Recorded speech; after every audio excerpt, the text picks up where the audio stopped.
munitions, from high explosive, smoke or illuminating, including infrared and gas.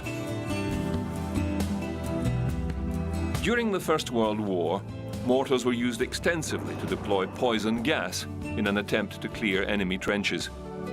These mortars were often simple devices placed in trenches, aligned and then buried to secure them. A small propellant charge and electric detonator were placed in the mortar, then a pressurized canister or bottle of the gas weapon loaded. The rank of mortars would then be fired electrically from some safe distance. The gas would be lobbed through the air into the enemy emplacements and dispersed. Because of the heavier-than-air nature of mustard gas, it would remain close to the ground, in particular in the trenches, where its lethal effects would linger for a long period of time. Not all nations have signed agreements banning the use of such weapons.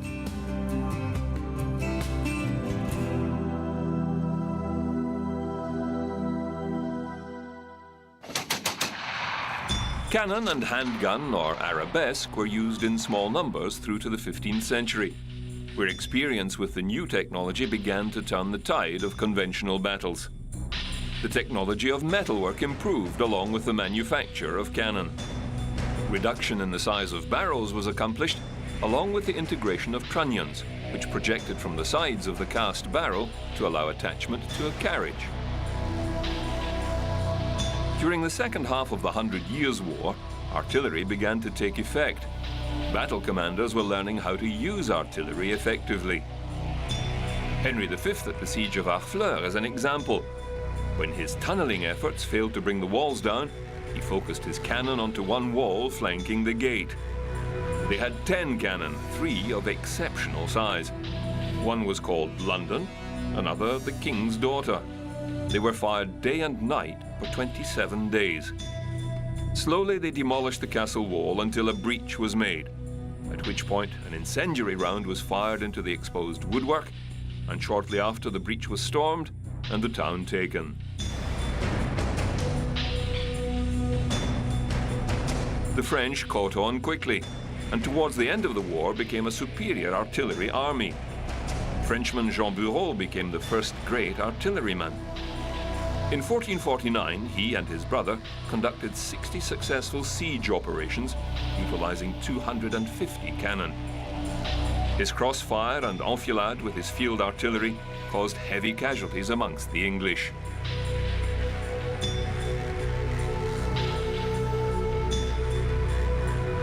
The next innovative name was John Ziska, a Hussite from Bohemia. Leading an uprising, he and his 400 followers, together with 12 wagons carrying cannon, were able to defeat a much larger cavalry force. From there, the Catholic Church declared a crusade against him.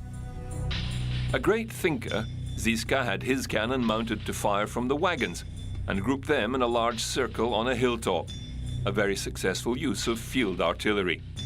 With this technique, they were victorious in many battles. The war raged till 1436, when terms were agreed to by Rome.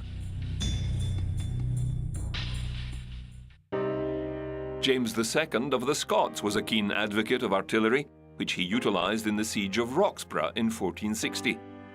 Unfortunately, he was standing too close to one artillery piece that exploded, killing him on the field.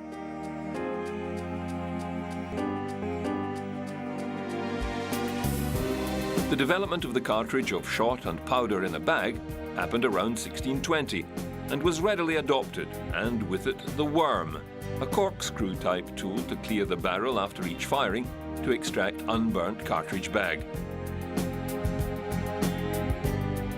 Another general, Gustavus Adolphus, is credited with developing the use of cannon in the battlefield to suppress cavalry.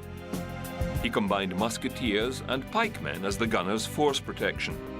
They were an effective fighting force. Larger numbers of cannon combined to create an effective field of fire. However, the battle always depended on the infantry. As a historical footnote, the combination of musketeer and pikeman became a military axiom. Even today, assault rifles have bayonet attachments. Charles VIII of France invaded Italy in 1494. He was a keen disciple of artillery. Technology of the day had allowed cannon to be cast in bronze. Lightweight and drawn by horses, they could keep up with the main body of an army on the march.